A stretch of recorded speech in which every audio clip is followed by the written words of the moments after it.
यदि आप इनमें से प्रत्येक प्रतिरोध पर ओम का नियम लगाएं तो ओम के नियम से हमें क्या ज्ञात होता है? कोई बताओ। ओम के नियम का सूत्र क्या है? ओम के नियम से हमें प्राप्त होता है V बराबर आई आर, जहां पर V विभवांतर होता है, I विद्युत धारा होती है और R जो है वो प्रतिरोध होता है ना। तो यहां हम प्रत्येक प्रतिरोध पर ओम का नियम लगाएंगे, ठीक है।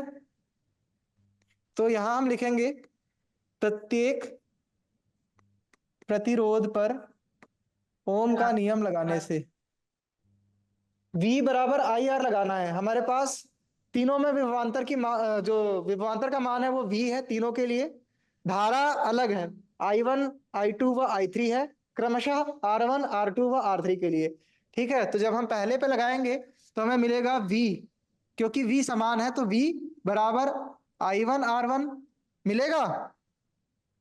No sir. ठीक है, तो यहां से हम इसको थोड़ा पलट के लिख देंगे, क्योंकि आप यहां देखिए हमारे पास जो समीकरण क्रमांक 1 है, इसमें हमको I1 I2 का और I3 का मान चाहिए, तभी हम आगे कुछ कर पाएंगे। तो हम इसको थोड़ा बदल कर लिख देंगे जिससे हमको I1 के टर्म्स में, I1 के रूप में कुछ मान मिले। I1 बराबर, ये R1 इधर जाएगा तो क्या हो जाएगा? V बटा R1 हो जाएगा। ठीक है, साधारण सी गणित। उसी तरह से जब दूसरे वाले पर लगाएंगे तो हमें मिलेगा V बराबर I2 R2, और यदि हम इसे फिर से लिखें तो I2 बराबर हमें मिलेगा V बटा R2, और इसी तरह से V बराबर I3 R3 होगा, जिसे हम यदि रूपांतरित करके लिखें तो हमें मिलेगा I3 बराबर V बटा R3। इन तीनों को हम एक साथ लेकर समीकरण क्रमांक 2 कहेंगे, ठीक है। हमको दो समीकरण मिल गए, 1 व 2। हमें I1 I2 व I3 का मान ज्ञात हो गया, यहां से हम इसको उठाकर इस समीकरण में रख सकते हैं, समीकरण 1 में रख सकते हैं। ठीक है, I1 I2 I3। लेकिन हम I का क्या करेंगे? तो I के लिए जैसा मैंने आप सबको बताया था कि हमारे पास तुल्य परिपथ का एक कंसेप्ट होता है ना। तुल्य परिपथ क्या होता है बताओ, यदि किसी को ज्ञात है या याद है जो हमने डिस्कस किया था श्रेणी क्रम के लिए, किसी को याद हो तो बताओ। तुल्य परिपथ से हम ये समझ सकते हैं, जैसा मैंने बताया कि हमारे पास तीन प्रतिरोधक जुड़े हुए हैं, तो यदि मैं उन तीनों को हटाकर कोई एक प्रतिरोधक लगा दूं जो उसी तरह से व्यवहार करे, बर्ताव करे जो वो तीनों मिलकर कर रहे थे, यानी उतना ही प्रतिरोध लगाए उस परिपथ में जितना वो तीनों लगा रहे थे, और जितना उन तीनों के कारण विद्युत धारा बह रही थी पूरे परिपथ में, या जो विभवांतर था उसका मान उतना ही रहे जितना उन तीनों के कारण था, तो उस एक प्रतिरोधक को हम तुल्य प्रतिरोधक कहेंगे, उसके मान को हम तुल्य प्रतिरोध कहेंगे, और जिस परिपथ में हम उसको लगा रहे हैं उस परिपथ को तुल्य परिपथ कहेंगे।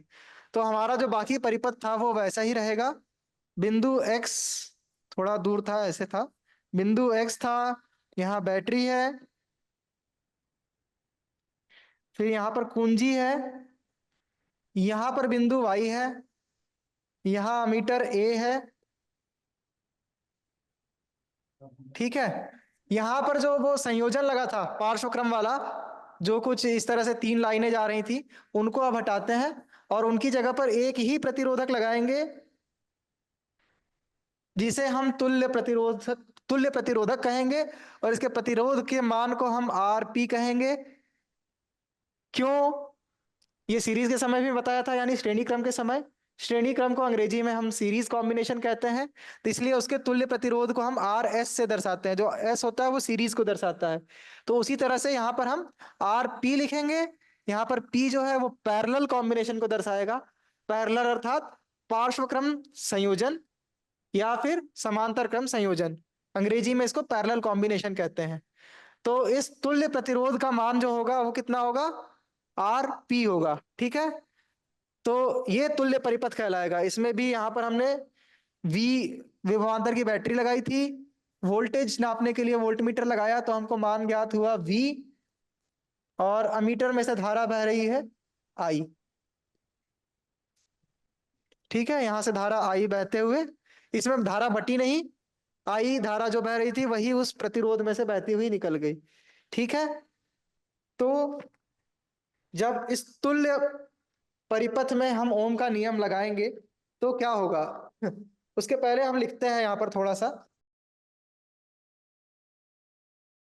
ठीक है। अब हम क्या करेंगे, हम इस तुल्य परिपथ में भी ओम का नियम लगाएंगे, ठीक है। जैसे हमने श्रेणी क्रम के समय किया था वही इसमें भी करेंगे। तो हमने क्या देखा कि हमारे पास तुल्य परिपथ है। तो ये जो तुल्य परिपथ है इसे देखो आप लोग, बताओ अगर ओम का नियम लगाते हैं तो क्या मिलेगा हमें? इस तुल्य परिपथ में ओम का नियम लगाने पर हमें V बराबर आई आर पी, क्यों? क्योंकि यहाँ विभवांतर V है, धारा I बह रही है, लेकिन जो प्रतिरोध हमने लगा रखा है उसका मान, जो प्रतिरोध का मान है वह आरपी है, ठीक है। तो हम लोग यही चीज को यहाँ लिखेंगे कि तुल्य परिपथ में ओम का नियम लगा रहे हैं, ठीक है। तो तुल्य परिपथ में ओम का नियम लगाने पर क्या मिला था हमें? हमें मिला था V बराबर आई आर पी। इसे हम समीकरण क्रमांक 3 कहेंगे, ठीक है। ठीक है, इसको भी हम क्या करेंगे, थोड़ा सा रूपांतरित कर देंगे और हम लिखेंगे आई बराबर V बटा आर पी। इसको ना, इसको हम समीकरण 3 नहीं कहेंगे, इसको कहते हैं। क्यों? क्योंकि हमको आई का मान रखना है समीकरण 1 में।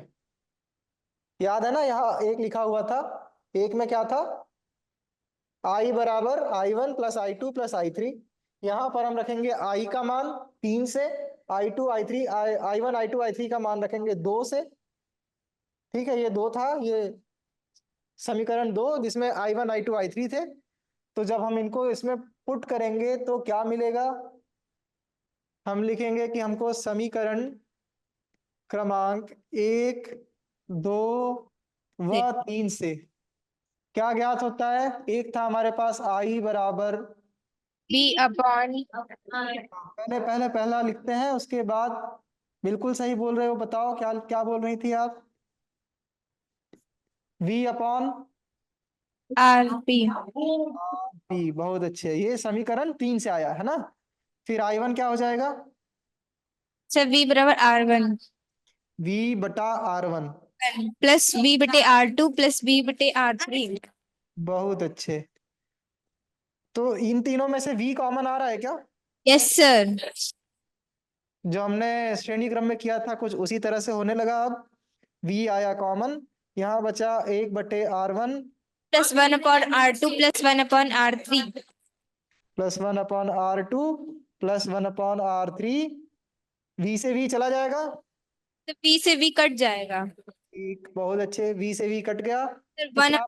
RP 1/RP। Equal 1/R1 plus 1/R2 plus 1/R3। बहुत अच्छे बेटा। तो हमको क्या ज्ञात हो गया यहाँ से? सर समांतर क्रम संयोजन। समांतर क्रम संयोजन में जुड़े हुए प्रतिरोधों के तुल्य प्रतिरोध का मान।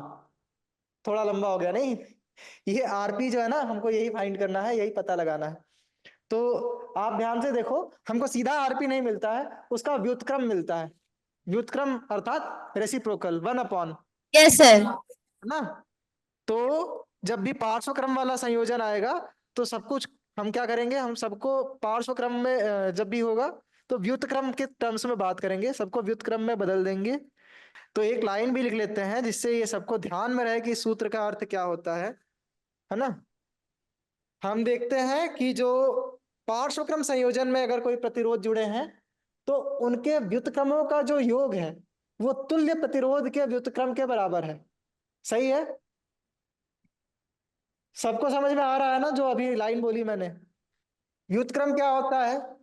जैसे कोई भी संख्या है हमारे पास, या कोई भी राशि है, भौतिक राशि है, जिसको हम माप कर किसी भी स्थिरांक से दर्शाते हो। जैसे मान लो कि वोल्टेज को V से दर्शा रहे हैं, तो इसका जब व्युत्क्रम लिखना होगा तो क्या होगा? सीधे इसको 1/, लिख देंगे। 1/, जो भी राशि है, जो भी क्वांटिटी, जो भी नंबर है। अगर मान लो 2 है तो 2 का व्युत्क्रम क्या होगा? 1/2, अर्थात 0.5। ये तो गणित हो गई, 1/2 व्युत्क्रम हो जाएगा, ठीक है। तो व्युत्क्रम अर्थात उसको सीधे 1 के बटे में ले जाना है। तो जब पार्श्वक्रम संयोजन होता है तो प्रतिरोधों के जो प्रतिरोधक है उनके जो प्रतिरोध है, यदि हम उनका व्युत्क्रम लें और सभी व्युत्क्रमों को जोड़ दें तो जो तुल्य प्रतिरोध होने वाला है उस संयोजन का, उसके व्युत्क्रम के बराबर वो योग आएगा। ठीक है, तो इसको थोड़ा शब्दों में ठीक से लिख दें अच्छे बच्चे की तरह। क्या बनेगा ये? और इसी के साथ पूर्ण होता है प्रतिरोधों के संयोजन का तुल्य प्रतिरोध या प्रतिरोधों के निकाय का प्रतिरोध। ठीक है, ये बताओ अगर चौथा प्रतिरोध भी जोड़ दिया जाए जिसका मान R4 हो, तो कैसे ज्ञात करेंगे फिर? आरपी का मान या फिर 1/RP क्या होगा? सर इसी में मतलब कि 1+1/R4 हो जाता अगर चौथा प्रतिरोध होता। बहुत अच्छे बेटा, यानी कि यहाँ पर एक चीज और जुड़ती, 1/R4 और जुड़ जाता है ना। Yes sir. बिल्कुल सही। तो जो इसका जनरल फॉर्मूला बनता वो कैसा हो जाता?